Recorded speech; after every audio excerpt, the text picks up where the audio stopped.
The gunshot split the dawn air as Priscilla Hawthorne watched her father collapse into the dusty street of Promise Creek. Her heart hammered against her ribs, the sound nearly drowning out the shouts around her as townsfolk scattered like frightened quail.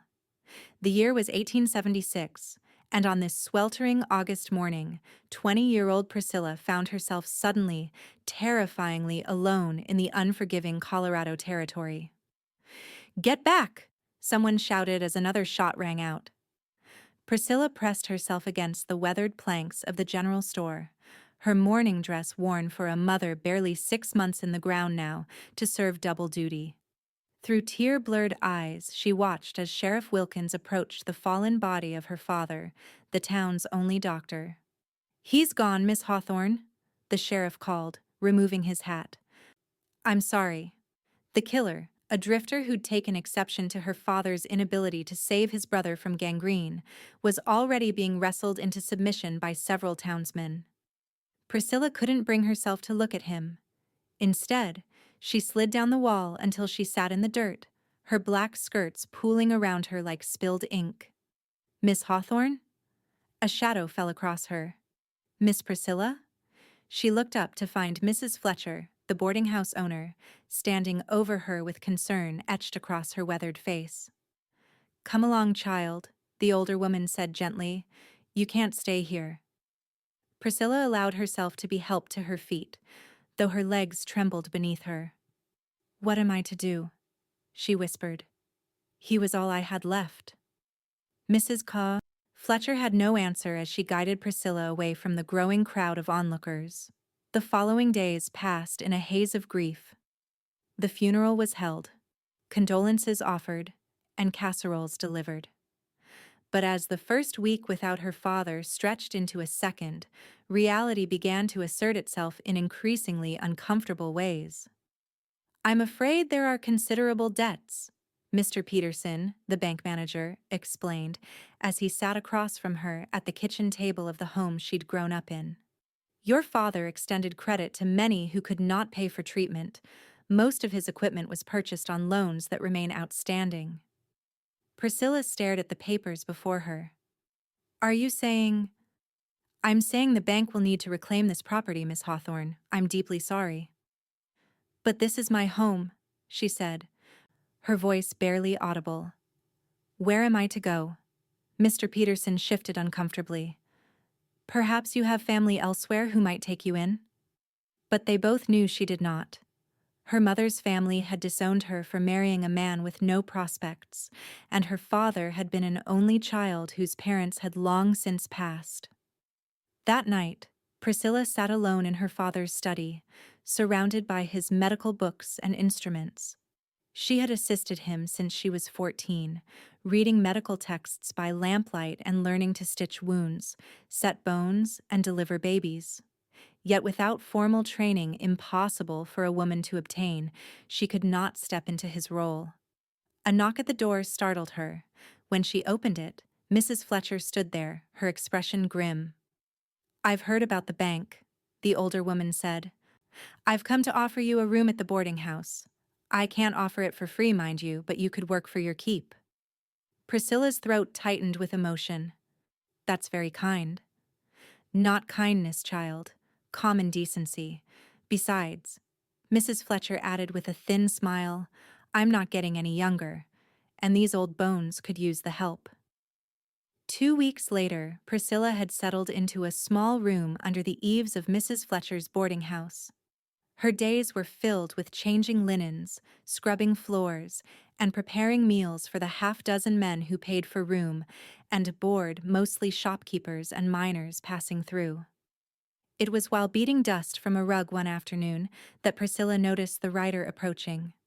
Tall and broad-shouldered, he sat straight in the saddle of a magnificent chestnut stallion. As he drew closer, she could see his face was partially obscured by several days' worth of beard, and his clothes bore the dust of long travel. The stranger dismounted with the fluid grace of a man accustomed to living in the saddle. He removed his hat, revealing dark hair that curled slightly at the ends, and approached her. "Afternoon, madam," he said, his voice deep but not unpleasant. I'm looking for Mrs. Fletcher's boarding house. Priscilla lowered the rug beater. You found it. I'm Priscilla Hawthorne. I work for Mrs. Fletcher. The man extended a hand. Bartholomew Atwood. Most folks call me Bart. His grip was firm but not crushing, his palm calloused from work. Priscilla estimated him to be in his late 20s, with clear blue eyes that seemed to take in everything around him with keen intelligence. Are you looking for a room, Mr. Atwood? I am. And a place to stable my horse. Mrs. Fletcher is in town at present, but I can show you what's available. We have a small stable out back. As she led him inside, Priscilla explained the terms, $2 a week for a room with meals included, and showed him to a chamber at the end of the upstairs hall. This will do fine, he said, setting his saddlebags on the bed. I expect I'll be in town for some time. What brings you to Promise Creek, Mr. Atwood? We don't get many strangers these days, not since the silver vein started thinning out. Bart smiled slightly. I've bought the old Harper Ranch about 5 miles south of town. Going to try my hand at cattle raising. Priscilla couldn't hide her surprise. The Harper place had been abandoned for nearly 2 years after Old Man Harper died, and his son decided to seek his fortune in California. That's quite an undertaking for one man, she observed. I've hired a couple of hands who'll be arriving in the next few weeks with a small herd from Wyoming. He glanced around the modest room. Until then, this will suit me fine while I get the house and fences in order. Over the next several days, Priscilla found herself increasingly aware of Bart's presence in the boarding house. Unlike some of the other boarders who treated her as if she were invisible, he always acknowledged her with a polite nod or word of greeting.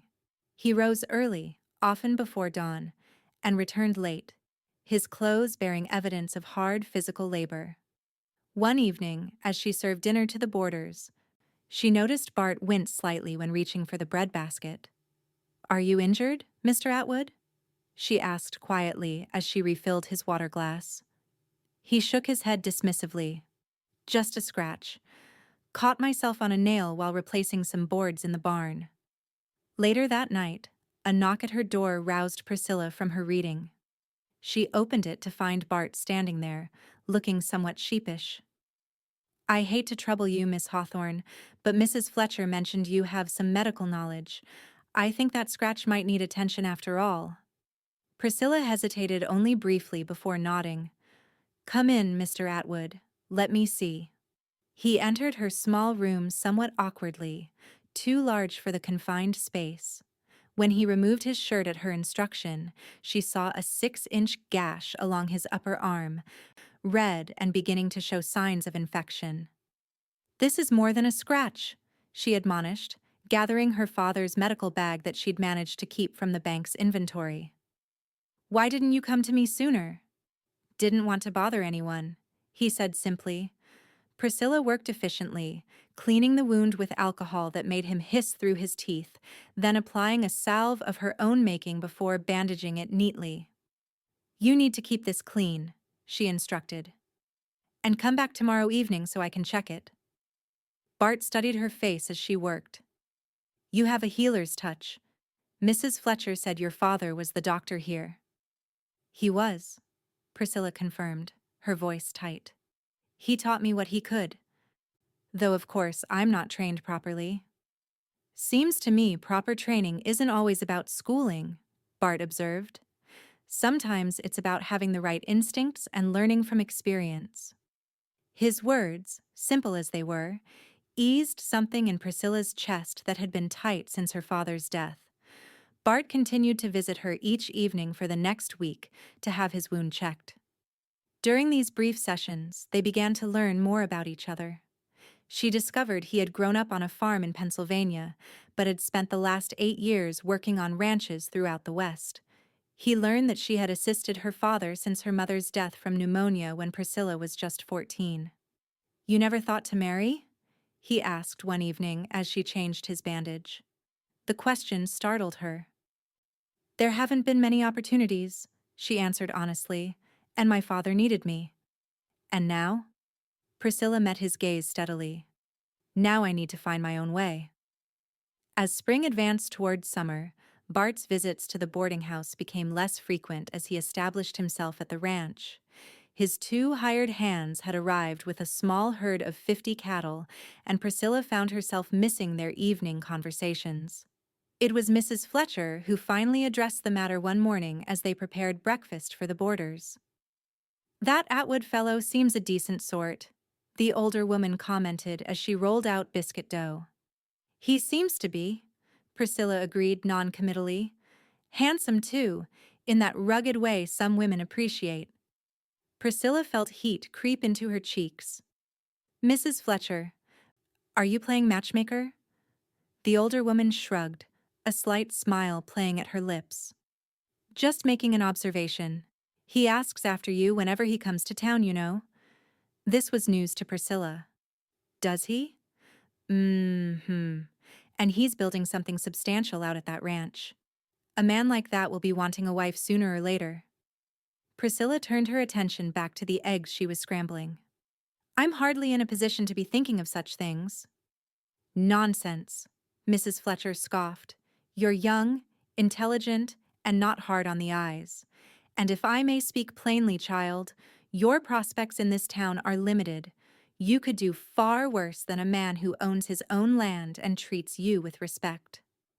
Before Priscilla could formulate a response, a commotion erupted from the front of the house, shouting and the sound of boots pounding up the porch steps. The kitchen door burst open to reveal one of Bart's ranch hands, a young man named Tucker. "Miss Hawthorne," he gasped, hat in hand. "You gotta come quick. Mr. Atwood's been hurt bad. Horse threw him into a ravine. We got him back to the ranch, but he needs doctorin', and the nearest real doctor's 2 days' ride." Priscilla was already moving, reaching for her father's medical bag. "How bad is it?" "His legs broke for sure, and he hit his head something fierce. He was out cold when I left." Mrs. Fletcher was already packing supplies into a basket. "Take these," she said, pressing it into Priscilla's hands. "And don't you worry about things here. I'll manage." The ride to Bart's ranch was harrowing, with Priscilla clinging to Tucker as they galloped across the open countryside. By the time they arrived, her heart was pounding with both exertion and fear. The ranch house was modest but solid, a main structure with 2 small bedrooms, a common area, and a kitchen. Bart had been laid out on his bed, his face pale beneath his tan, a bloody bandage wrapped haphazardly around his head. "I done the best I could, miss," said the other ranch hand, a middle-aged man named Jenkins. "Splinted his leg with fence posts." Priscilla set to work immediately, first examining Bart's head wound, a nasty gash that would need stitches but didn't appear to have fractured his skull. His right leg was indeed broken, the bone not quite protruding through the skin, but visibly misaligned. "I'll need to set this before I can properly splint it," she told the men, "and I'll need your help." Setting a broken bone was something she'd assisted her father with multiple times, but never performed alone. The procedure was painful for the patient and required strength she wasn't sure she possessed. But there was no alternative. Bart regained consciousness just as she was preparing to manipulate the broken bone. His eyes, clouded with pain, focused on her face. "Priscilla?" he murmured, confused. "Don't try to move," she instructed. "Your leg is broken, and I need to set it. It's going to hurt terribly, I'm afraid." Understanding dawned in his eyes, followed by grim resolution. "Do what you must." She gave him a leather strap to bite down on, then nodded to Tucker and Jenkins, who took positions to hold Bart steady. With a silent prayer, Priscilla grasped his leg firmly and pulled with all her strength, manipulating the bone back into proper alignment. Bart's muffled scream tore at her heart, but she didn't falter. Once the bone was set, she quickly splinted and wrapped the leg, then turned her attention to his head wound, cleaning and stitching it with careful precision. By the time she finished, darkness had fallen, and Bart had slipped into an exhausted sleep. Priscilla sat beside his bed, monitoring his breathing and checking periodically for fever that might indicate infection. Tucker appeared at the doorway. "Miss Hawthorne, We've made up a pallet for you in the main room. You should get some rest. She shook her head. I need to stay with him tonight. If fever sets in, we could lose him. The young man nodded, understanding the gravity of the situation. I'll bring you some coffee then. Throughout the night, Priscilla dozed fitfully in a chair beside Bart's bed, waking every hour to check his condition. By morning, she was exhausted but relieved to find his forehead cool to the touch and his pulse steady. When his eyes finally opened, clear and alert, she nearly wept with relief. You're still here, he observed, his voice hoarse. Where else would I be? She replied, helping him take a sip of water. Thank you, he said simply, but his eyes conveyed much more. Priscilla ended up staying at the ranch for nearly a week, monitoring Bart's recovery and instructing Tucker and Jenkins in how to care for him once she returned to town. During those days, she came to know the ranch and its operations intimately. Despite its modest beginnings, she could see that Bart had a vision for the place, the foundation for something that could grow and prosper with time and care. On her last evening there, Bart convinced the hands to help him out onto the porch, where he sat watching the sunset with Priscilla beside him. I never asked why you named it Promise Creek Ranch, she said, noticing the newly painted sign at the entrance to the property. There's no creek that I can see. Bart smiled faintly. Not yet. But I've surveyed the land. With some work, we can divert part of the river that runs through the south pasture. A promise of things to come. You're a man of vision, Bartholomew Atwood. He turned to look at her, his expression serious. I'd like you to be part of that vision, Priscilla. Her breath caught. What are you saying? I'm saying that these past days, having you here, have shown me what this place could be, not just a ranch, but a home. He reached for her hand. I know it's sudden, and I know we're still learning each other, but I believe in building on solid foundations, and I believe you and I could build something worthwhile together. Priscilla stared at him, her heart pounding. Are you proposing? Not yet, he said with a gentle smile. That would indeed be too sudden. But I am asking if you might consider the possibility, if you might allow me to court you properly once I'm back on my feet. For a moment, Priscilla was transported back to her childhood home, to all she had lost, the security, the sense of belonging. But this would be different. This would be a partnership of equals, a new beginning. I would like that very much, she said softly. Over the next 3 months, as summer gave way to autumn, Bart's courtship was as steady and determined as the man himself. Once he could ride again, he came to town regularly, taking Priscilla for proper outings, dinners at the hotel restaurant, picnics by the river, and Sunday drives in a newly purchased buggy. By the time the first snow dusted the mountains in November, Priscilla had become a frequent visitor to Promise Creek Ranch, helping to establish a proper garden and lending her organizational skills to the household. The hands had built a small but comfortable bunkhouse for themselves, giving the main house a sense of privacy. It was on a crisp December evening, with a fire crackling in the hearth and snow beginning to fall outside, that Bart finally asked the question they'd both been moving toward. Priscilla Hawthorne, he said, taking both her hands in his as they sat before the fire, I've come to love you more than I ever thought possible. Would you do me the honor of becoming my wife? Tears filled her eyes as she nodded. Yes, she whispered. Yes, I will. They were married on New Year's Day, 1877, in Promise Creek's small church. Mrs. Fletcher, beaming with satisfaction at her matchmaking success, stood as Priscilla's witness. The entire town turned out for the celebration afterward, many still remembering with fondness the young woman who had assisted her father in their times of need. As Bart carried her across the threshold of what was now their home that evening, Priscilla felt a sense of peace she hadn't known since before her mother's death. For the first time in years, she had a true home again, and a future bright with promise. Spring arrived with a riot of wildflowers across the ranch's expanding pastures. The cattle herd had nearly doubled with the birth of calves, and Bart had begun construction on an addition to the house, a proper study that could double as a medical room for Priscilla, who had become the unofficial healer for the surrounding homesteads. One warm May evening, as they sat on the porch watching the sunset paint the distant mountains gold, Priscilla gathered her courage to share news that had been confirmed that morning after weeks of suspicion. "Bart," she began, her voice trembling slightly, "I have something to tell you." He turned to her, his expression immediately concerned. "What is it?" "I'm going to have a baby. Probably in late November." For a moment, Bart simply stared at her.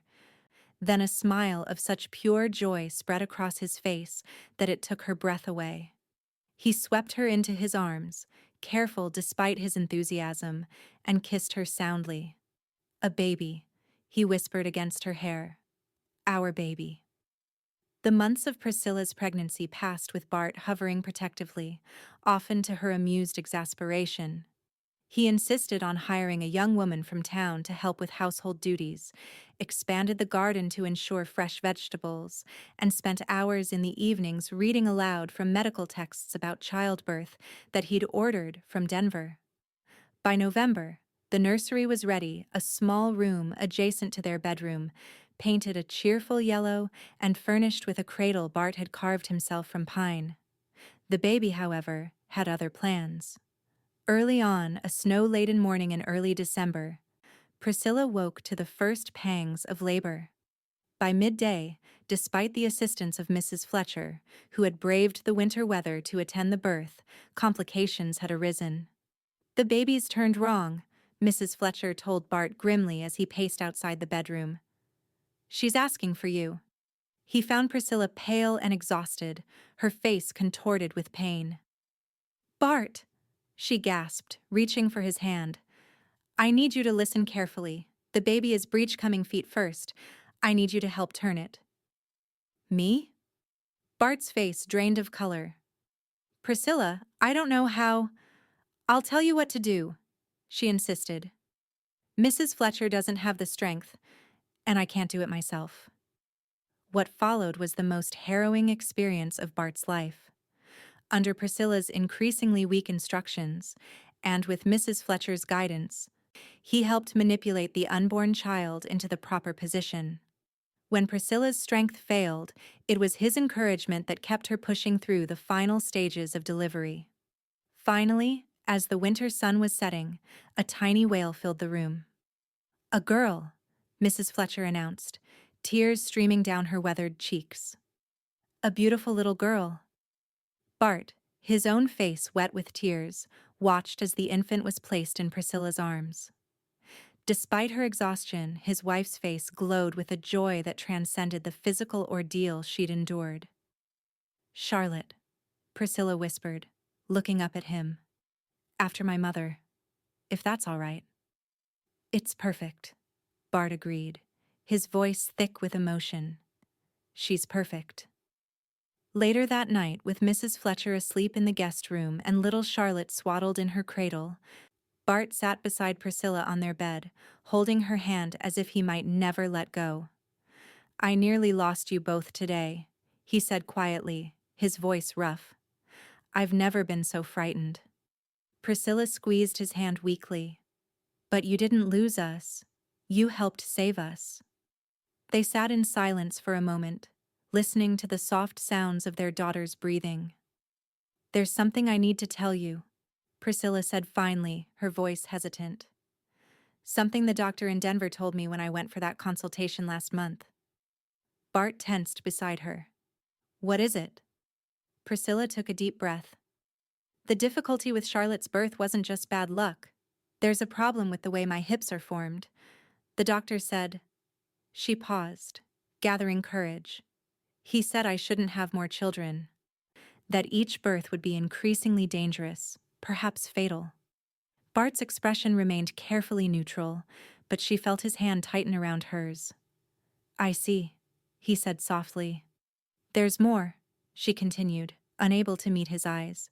"Even if we were to risk it, He believes I can't bear sons. Something about the shape of my womb. He said any children I might have would likely be daughters. Now Bart did react, his brow furrowing. And why would that matter? Because I know men want sons, Priscilla whispered, tears filling her eyes. Sons to carry on their name, to inherit their land, to follow in their footsteps. I can't give you that, Bart. I can't bear you sons. For a long moment Bart was silent, and Priscilla's heart constricted with fear. Then, gently, he tilted her chin up, forcing her to meet his gaze. Priscilla Atwood, he said, his voice firm but infinitely tender. I didn't marry you for the children you might give me. I married you for who you are. And if the good Lord blesses us with only daughters, then daughters will do fine. A sob escaped her. But the ranch can be run just as well by a daughter as by a son, he interrupted. Times are changing, Priscilla, and I don't intend to be the kind of father who values a child based on whether they're born male or female. He leaned forward, pressing his forehead against hers.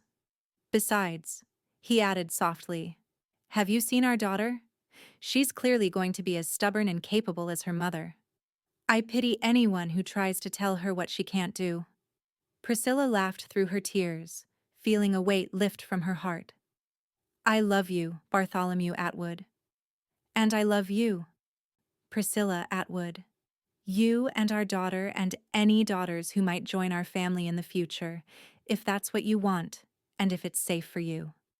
As if on cue, Charlotte began to fuss in her cradle. Bart rose and carefully lifted the tiny bundle, cradling her with a tenderness that made Priscilla's heart swell.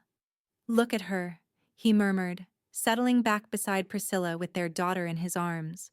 She has your eyes. The years that followed brought both challenges and joys to the Atwood family. Promise Creek Ranch prospered under Bart's careful management, expanding to become one of the most successful cattle operations in the county. Priscilla established a small clinic in town, where she treated minor ailments and injuries, earning the respect of the community not just as Bart Atwood's wife, but as a healer in her own right. Charlotte grew into a spirited child with her father's dark hair and her mother's quick mind. By the time she was 5, she was already accompanying Bart on short rides around the ranch, sitting proudly in front of him in the saddle, soaking up knowledge about cattle and land management like a sponge. It was in the spring of 1883, after much discussion and consultation with specialists in Denver, that Bart and Priscilla decided to risk having another child. The pregnancy was difficult, with Priscilla confined to bed for the final months, but on a clear October morning, Elizabeth Atwood entered the world another daughter, as predicted, but one whose safe arrival justified the risk in both parents' eyes. As the girls grew, it became clear that while Charlotte had inherited her father's love for the outdoors and ranch work, Elizabeth was drawn to her mother's healing arts. By 10, she was already assisting Priscilla with simple treatments, displaying a natural empathy that put even the most nervous patients at ease. The summer of 1893 brought significant changes to Promise Creek. The railroad had finally extended a spur line to the growing town, bringing new opportunities for commerce and travel. 16-year-old Charlotte, now a confident young woman who could ride, rope, and shoot, as well as any of the ranch hands, had just returned from a year at a ladies' boarding school in Denver, an experience she had tolerated rather than enjoyed. I don't see why I needed to learn embroidery and French, when what I really need to know is how to negotiate cattle prices and manage a ranch, she complained to her father as they rode the fence line one warm June morning. Bart chuckled. Your mother and I thought a broader education might give you more choices in life. Charlotte snorted, a decidedly unladylike sound. My choice is right here, Pa. This land, this ranch, our cattle. She hesitated, then added more softly, unless you'd rather it went to someone else, a son-in-law perhaps. Bart reined his horse to a stop, studying his eldest daughter thoughtfully. At 16, Charlotte was the image of Priscilla at that age, though with his darker coloring. She sat her horse with the ease of someone born to the saddle, her posture straight, her gaze direct. "This ranch will go to whoever loves it most and is most capable of running it," he said finally. "I've never made any secret of that, Charlotte. If that person is you, then so be it." Charlotte's face lit up with a smile that reminded him so much of her mother that it made his chest ache with love. "Really, Pa? You mean that?" "I do," he confirmed, "though I hope you'll consider taking some courses in business and accounting in Denver next year. Not because you're a woman, mind you, but because every good rancher needs to understand the financial side of the operation." "I will," Charlotte promised eagerly.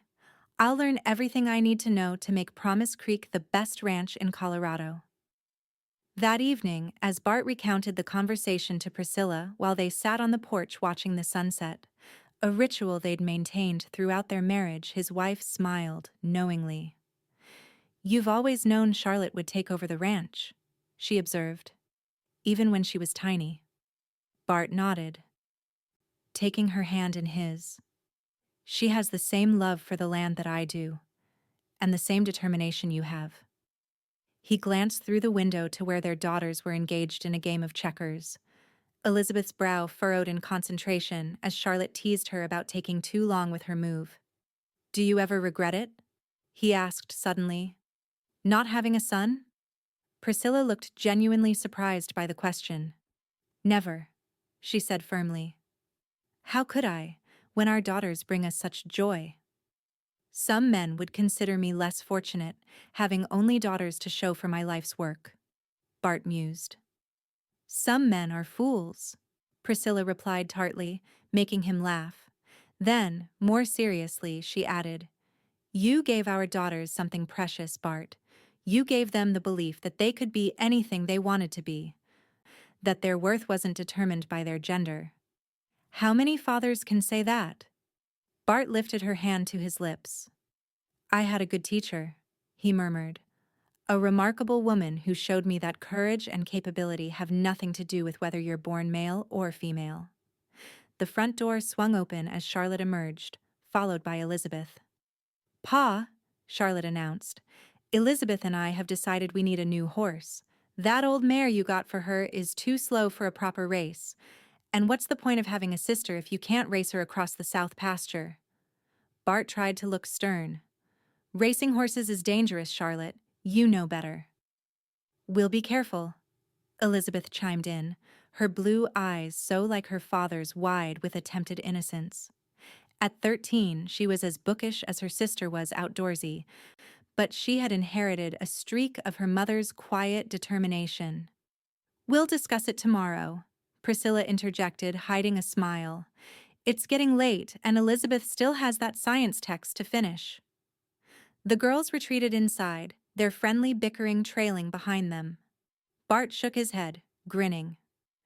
"They're going to give me gray hair before I'm 50, he predicted.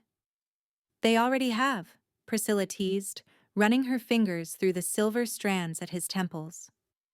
As darkness fell and the first stars appeared, they remained on the porch, content in each other's company.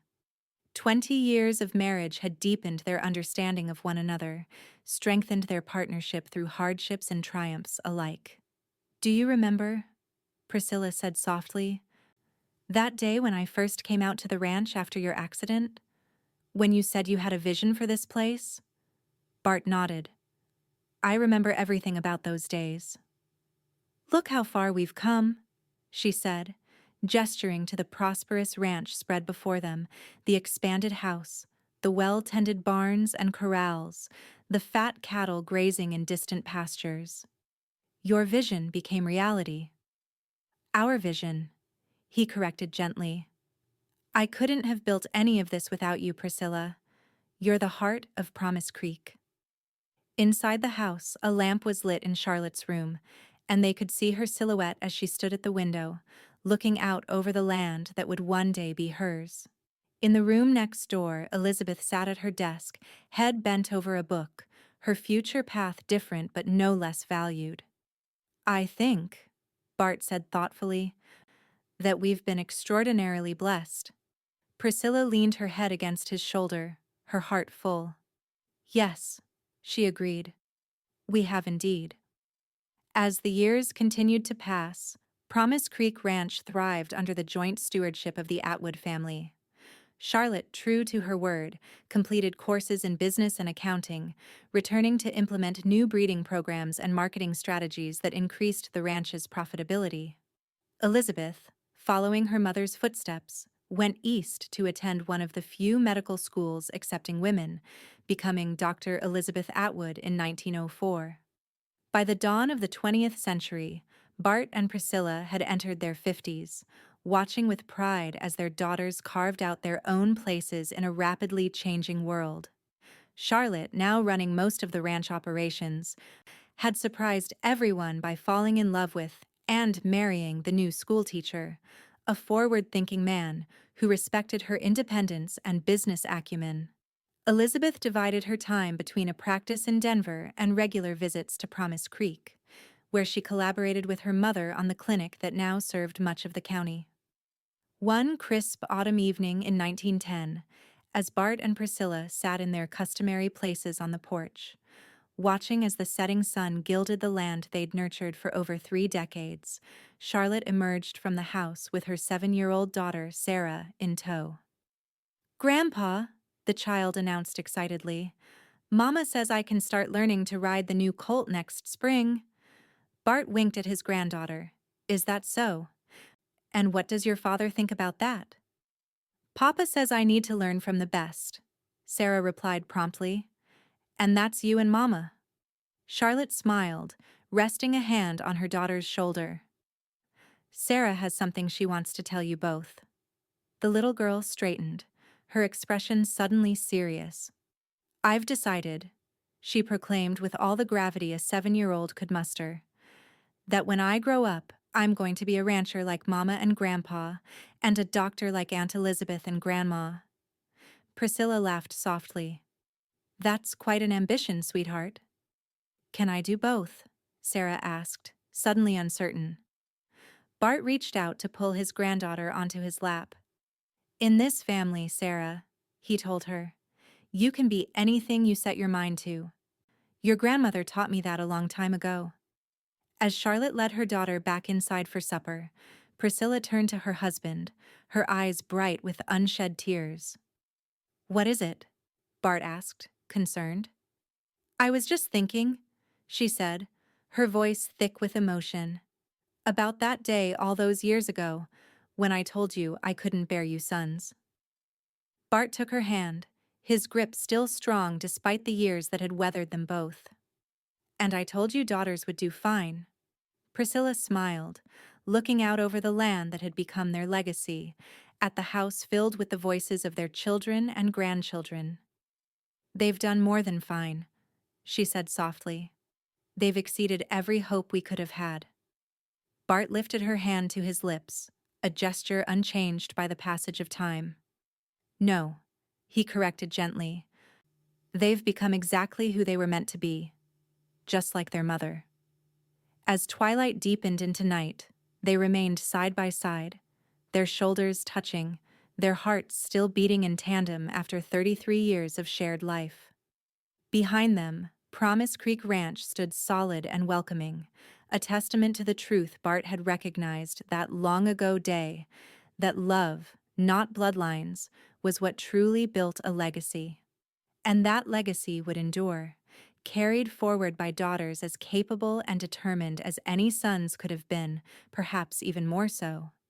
In the distance, a coyote called, its voice echoing across the land that had witnessed their love story, a story that began with a wounded cowboy, a doctor's daughter, and the promise of a future they would build together, one day at a time.